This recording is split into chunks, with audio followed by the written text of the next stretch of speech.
Everyone, welcome back to my channel. ಈ ವಿಡಿಯೋದಲ್ಲಿ ನಾನು ಹೀರೆಕಾಯಿ ಉತ್ಕ ಮಾಡೋದನ್ನ ತೋರಿಸ್ತಾ ಇದ್ದೀನಿ. ಬನ್ನಿ ಹೇಗೆ ಮಾಡೋದು ಅಂತ ನೋಡ್ಕೊಳ್ಳೋಣ.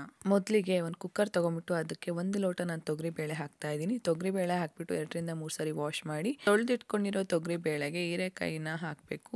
ಅದ್ರ ಜೊತೆ ರುಚಿಗೆ ತಕ್ಕಷ್ಟು ಉಪ್ಪು, ಸ್ವಲ್ಪ ನೀರು ಹಾಕ್ಬಿಟ್ಟು ಕುದಿಯೋಕಿಡಿ. ಬೇಳೆ ಮತ್ತು ಹೀರೆಕಾಯಿ ಕುದಿತಾ ಇರಬೇಕಾದ್ರೆ 3 ರಿಂದ 4 ಚಮಚ ಕಾಯಿ ತುರಿನ ಹಾಕ್ಬಿಟ್ಟು 1 ವಿಷಲ್ ಮಾಡಿಸಿ. ಜಾಸ್ತಿ ವಿಷಲ್ ಮಾಡಿಸ್ಬಿಡಿ. 1 ವಿಷಲ್ ಮಾಡಿಸ್ಬಿಟ್ಟು ಬೇಗ ವಿಷಲ್ ಬಿಡಿ.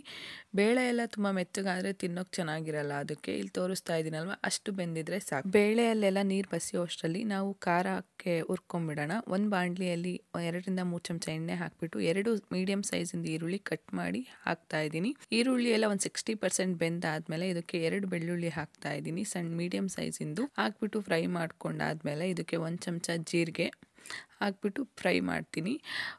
ಫ್ಲೇಮ್ನ ಗ್ಯಾಸ್ನ ಆಫ್ ಮಾಡಿಬಿಟ್ಟು ನೀವು ಇದಕ್ಕೆ 1 ಸ್ಪೂನ್ ಖಾರದ ಪುಡಿ, 1 ಸ್ಪೂನ್ ಧನಿಯಾ ಪುಡಿ, ಚೂರು ಮಸಾಲೆ ಹಾಕ್ಬಿಟ್ಟು ಮಿಕ್ಸ್ ಮಾಡಬೇಕು. ಗ್ಯಾಸ್ ಆನಲ್ಲಿಟ್ಟು ಇವೆಲ್ಲ ಹಾಕೋದ್ರಿಂದ ಖಾರದ ಪುಡಿ ಅವೆಲ್ಲ ಸೀದಂಗೆ ಆಗುತ್ತೆ. ಅದಕ್ಕೋಸ್ಕರ ಸ್ವಲ್ಪ ಕೊತ್ತಂಬರಿ ಸೊಪ್ಪು, ಒಂದು ಸ್ವಲ್ಪ ಹುಣಸೆ ಹಣ್ಣು, ನಾನು ರುಬ್ಬಕ್ಕೆ ಹುಣಸೆ ಹಣ್ಣು ಹಾಕ್ಕೊತೀನಿ. ನೀವು ಬೇಕಿದ್ರೆ ಹುಳಿನ ಮಾತ್ರ ಆ್ಯಡ್ ಮಾಡ್ಕೊಳ್ಬೋದು. ಹುರ್ಕೊಂಡಿರೋದೆಲ್ಲ ತಣ್ಣಗಾದ ನಂತರ ಒಂದು ಮಿಕ್ಸಿ ಜಾರ್ಗೆ ಒಂದು ಕಪ್ ನಾನು ಕೊಬ್ಬರಿ ಹಾಕಿದ್ದೀನಿ. ನಂತರ ಹುರಿದಿಟ್ಕೊಂಡಿರೋ ಮಿಶ್ರಣನ ಹಾಕ್ತಾ ಇದ್ದೀನಿ. ಇದಕ್ಕೆ ನಾನು 5 ರಿಂದ 6 ಎಸಳು ಬೆಳ್ಳುಳ್ಳಿ ಹಾಕ್ತಾ ಇದ್ದೀನಿ. ಹಸಿ ಬೆಳ್ಳುಳ್ಳಿ ಹಾಕೋದ್ರಿಂದ ಫ್ಲೇವರ್ ಚೆನ್ನಾಗಿರುತ್ತೆ. ಅದಕ್ಕೋಸ್ಕರ ಸ್ವಲ್ಪ ನೀರು ಮತ್ತು ಬೇಯಿಸಿಟ್ಕೊಂಡಿರ್ತೀವಲ್ಲ ಕಾಳು, ಅದರಲ್ಲಿ ಸ್ವಲ್ಪ ಬೇಳೆ ತೊಗೊಂಬಿಟ್ಟು ಹಾಕಿ ರುಬ್ಕೊಳ್ತಾ ಇದ್ದೀನಿ. ರುಬ್ಕೊಂಡಿರೋ ಮಿಶ್ರಣನ ನಾನು ಸ್ವಲ್ಪ ಕಾಳಿಗೂ ಸಹ ತೆಗೆದಿಟ್ಕೊಳ್ತಾ ಇದ್ದೀನಿ. ಖಾರ ಇರುತ್ತಲ್ವ ರುಬ್ಬಿಟ್ಕೊಂಡಿರೋದನ್ನು, ಅದರಲ್ಲಿ 2 ರಿಂದ 3 ಚಮಚ ನಾವು ಕಾಳಿಗೆ ಹಾಕೋದ್ರಿಂದ ಕಾಳು ಒಗ್ಗರಣೆ ಹಾಕಿದಾಗ ಫ್ಲೇವರ್ ಚೆನ್ನಾಗಿರುತ್ತೆ. ಇವಾಗ ನಾನು ರುಬ್ಬಿಟ್ಕೊಂಡಿರೋ ಖಾರನ ಕಟ್ಟಿರುತ್ತಲ್ವ, ಕಟ್ಟಿಗೆ ಹಾಕ್ಬಿಟ್ಟು ಮಿಕ್ಸ್ ಮಾಡಿ ಸೈಡಿಗೆ ಕುದಿಯೋದಕ್ಕೆ ಇಡ್ತಾ ಇದ್ದೀನಿ.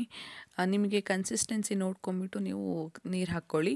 ನೆಕ್ಸ್ಟ್ ಒಂದು ಬಾಣಲಿಯಲ್ಲಿ 2 ರಿಂದ 3 ಚಮಚ ಎಣ್ಣೆ, ಸಾಸಿವೆ, 1 ಕಟ್ ಮಾಡಿರೋ ಈರುಳ್ಳಿ ದೊಡ್ಡ ಸೈಜಿಂದು ಹಾಕ್ಬಿಟ್ಟು ಫ್ರೈ ಮಾಡ್ಕೊಳ್ತಾ ಇದ್ದೀನಿ. ಈರುಳ್ಳಿ ಎಣ್ಣೆ ಸ್ವಲ್ಪ ಜಾಸ್ತಿ ಹಾಕ್ರಿ. ನಾನು ಸಾರಿಗೆ ಸಪ್ರೇಟಾಗಿ ಒಗ್ಗರಣೆ ಮಾಡಲ್ಲ. ಇದೇ ಒಗ್ಗರಣೆಯಿಂದ 2 ಚಮಚ ತೆಗೆದ್ಬಿಟ್ಟು ಸಾರಿಗೆ ಹಾಕ್ತಾ ಇದ್ದೀನಿ. ಸಾರು ಕುದೀತಾ ಇರುತ್ತಲ್ವ, ಆವಾಗಲೇ ತೆಗೆದು ಹಾಕೋದ್ರಿಂದ ಸಾರು ಫ್ಲೇವರ್ ತುಂಬ ಚೆನ್ನಾಗಿರುತ್ತೆ. ಈರುಳ್ಳಿ ಎಲ್ಲ ಫ್ರೈ ಮಾಡ್ಕೊಂಡಾದ್ಮೇಲೆ ಕಾಳನ್ನು ಹಾಕ್ಬಿಟ್ಟು ಮಿಕ್ಸ್ ಮಾಡಿ ಇದಕ್ಕೆ ನಾನು 1 ಚಮಚ ಖಾರದ ಪುಡಿ, 1 ಚಮಚ ಸಾಂಬಾರು ಪುಡಿ, 1/4 ಚಮಚ ಹಾಕಿದ್ರು ಸಾಕು, 1/4 ಚಮಚ ಸಾಂಬಾರು ಪುಡಿ ಹಾಕ್ಬಿಟ್ಟು ಮಿಕ್ಸ್ ಮಾಡ್ತಾ ಇದ್ದೀನಿ. ಇವಾಗ ನೀವು ಉಪ್ಪು ನೋಡಿಬಿಟ್ಟು ಉಪ್ಪು ಸೇರಿಸ್ಕೊಳ್ಳಿ. ನಂಗೆ ಸ್ವಲ್ಪ ಉಪ್ಪು ಕಮ್ಮಿ ಆಗಿತ್ತು ಅನ್ನಿಸ್ತು, ಅದಕ್ಕೋಸ್ಕರ ಉಪ್ಪು ಎಕ್ಸ್ಟ್ರಾ ಆ್ಯಡ್ ಮಾಡ್ಕೊಳ್ತಾ ಇದ್ದೀನಿ. ಇಷ್ಟು ಮಾಡಿದರೆ ಕಾಳು ರೆಡಿ ಆಗುತ್ತೆ. ಕಾಳು ಆಗೋ ಅಷ್ಟರಲ್ಲಿ ಈ ಕಡೆ ಸಾಂಬಾರು ಕೂಡ ಕುದ್ದಿತ್ತು. ಈ ಥರ ಮಾಡ್ತಿರೋ ನಾನು ಉತ್ಕ ರೆಸಿಪಿ ನೀವೆಲ್ಲ ಒಂದ್ಸರಿ ಟ್ರೈ ಮಾಡಿಬಿಟ್ಟು ಹೇಗಿತ್ತು ಅಂತ ಕಮೆಂಟ್ ಬಾಕ್ಸಲ್ಲಿ ತಿಳಿಸಿ. ಕಂಪ್ಲೀಟಾಗಿ ನೀವು ವಿಡಿಯೋ ನೋಡಿದರೆ ಸಹ ಅಷ್ಟೇ ಅರ್ಥ ಆಗೋದು. ಸೊ ಕಂಪ್ಲೀಟಾಗಿ ವಿಡಿಯೋ ನೋಡಿ. Thank you for watching. Follow for more recipe videos.